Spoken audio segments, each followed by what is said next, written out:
Hey everybody. Here I'm gonna do a video just on a few examples from the homework 50, the one over the weekend. So hopefully this will help some of you out.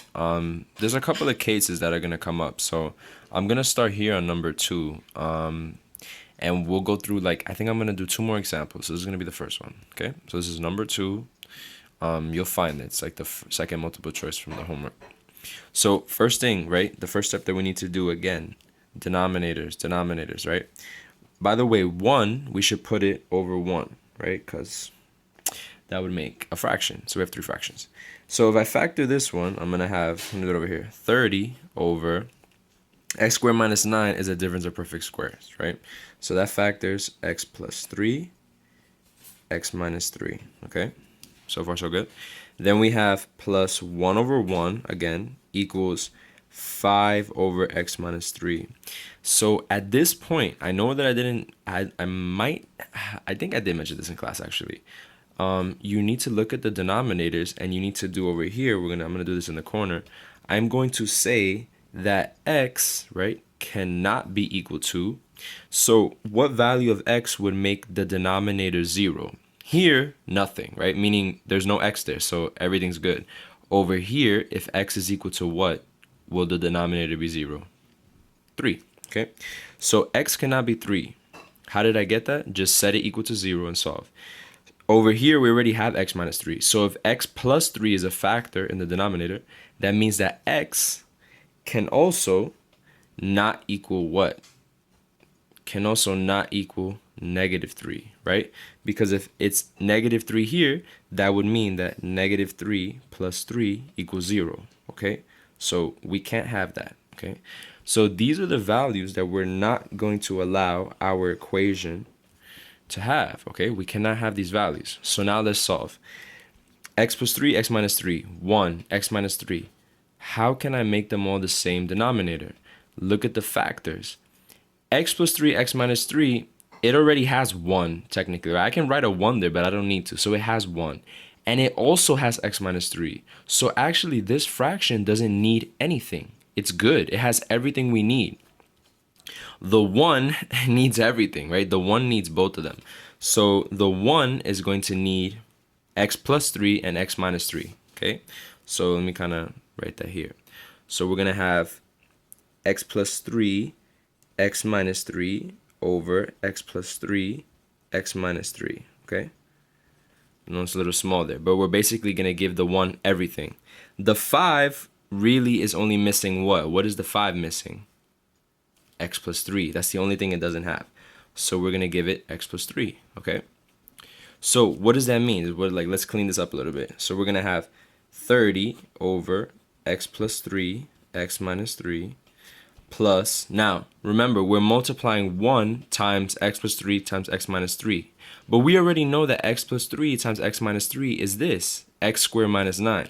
So this is going to be basically plus 1 times x squared minus 9 over, again, the denominator, do not multiply it out. Leave it factored, okay? X plus 3, x minus 3. This is going to equal, now, up here, you see how we have 5 and x plus 3? There's going to be a distribution there, okay? We have to distribute. So it's basically going to be this, 5x plus, again, 5 times x plus 5 times 3, which is 15, okay? Over x plus 3, x minus 3. Notice, same denominator, same denominator, same denominator. At that point, we are going to use a different color. Okay, the pen went flying on that one. Sorry, we're going to use a different color here. So here, we are going to just set the numerators equal to each other, okay? I just want to set the numerators equal to each other.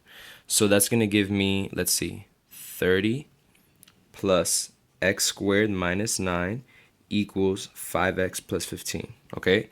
At this point, you must search for the highest power. No power there. Second, nothing. First power, nothing. Highest power is the second.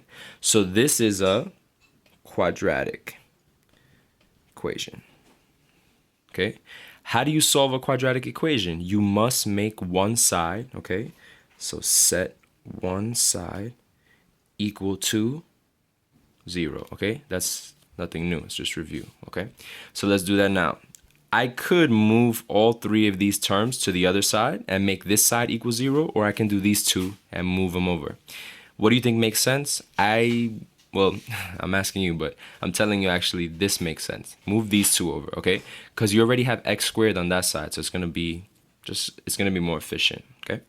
So we're gonna do, let's see, before we do that actually, before we start moving, 30 minus 9, those are like terms, okay? So why don't we combine them? So we're actually gonna get x squared. Now 30 minus 9 is plus 21, okay? Equals 5x plus 15. Now, let's go back to what I said now. Let's set it equal to 0, okay? So combine like terms first before you start moving things, okay? So let me hold this a little. I hope it's not moving too much, but so let's go. So we're gonna have minus 5x. I'm gonna do it at the same time actually. You guys can move everything out at the same time to save. The same time to save time, okay? So minus 5x minus 15, okay? Now I gotta be careful here. Let me show you what's gonna happen. You are only gonna be able to combine the like terms, right? X squared minus 5x, they're not like terms. So let's try to take a look at that here. So we're gonna have x squared minus 5x, which is just x squared minus 5x, like I said, right? They're not like terms.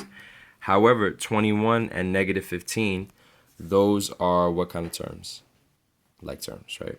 So 21 minus 15 is going to be 6, positive 6, okay? Do you notice that? Positive 6 equals 0, okay? At this point, look what we have here. Quadratic equation, standard form. So you could use the quadratic formula, and I'm going to show both ways. I'm going to show you both ways. So you could use the quadratic formula, which is here, x equals, right over here, so you see it here, x equals negative b plus or minus the square root b squared minus 4ac over 2a, okay? You could do that. Or you could factor this if it can be factored. Now, how do you know whether this can be factored or not? Some of you can see it right away, but if you can't, I'm going to show you how you can figure that out. The way you can figure out if it's factored is calculate this first, okay? You guys remember what that's called? This calculation here? It's called the discriminant, okay? Calculate the discriminant, and based on the discriminant, we can tell, is it factorable or is it not factorable? So let's check it out. This would be negative 25 squared, negative, I was jumping ahead, negative 5, right, because b is negative 5 squared, minus 4 times 1 times 6, okay? Because a is 1, b is negative 5, and c is 6, okay? So that's where it's coming from. So this is going to be 25 minus 24, which equals 1. Ha! If you end up with a discriminant, right? So I can kind of put this here, but if the discriminant, okay, is a perfect square, right? Perfect square. 1 is a perfect square. Then the quadratic is factorable, can be factored, okay? Does that make sense? So I can actually factor this, right? And a couple ways to factor it. You can pick two numbers that multiply to positive 6 that add up to negative 5. Or quadratic formula if you want. Or you could graph this and look for the zeros. Whatever method you need to do your method to find the factors. Remember I told you there's a couple ways to factor a trinomial. So I'm going to just look at this number here. Two numbers that multiply to positive 6 but add up to negative 5x. So that is going to be, again, I'm going to bring this over here, okay? I'm going to bring it down here. That is going to be x squared minus 5x plus 6 equals 0, okay? So then I have x minus 3, x minus 2 equals 0, right? Those are the factors. You multiply that, it gives you positive 6, and then negative 3x and negative 2x adds up. Remember, how do I solve now? Set each side equal to 0, okay? So this means that x equals 3 and x equals 2. But I'm going to show you again. Do you see this up here? we said that x cannot be, right? Cannot be equal to 3 or negative 3. And look at what we ended up getting.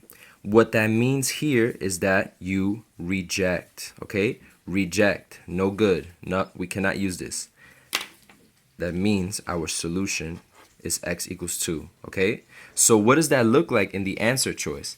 In the answer choice, that actually looks like just 2 by itself, okay? So the answer to that question here would be just 2, okay? Choice 2. The only solution is 2, not 2 and 3, but 2, because we had to reject, okay? Notice that I took a lot of space just for number 2, right? I didn't do number 3, I just did number 2, okay? I'm not gonna do number 3 either because it's the same process. I'm gonna pick a couple of problems from the other page, okay?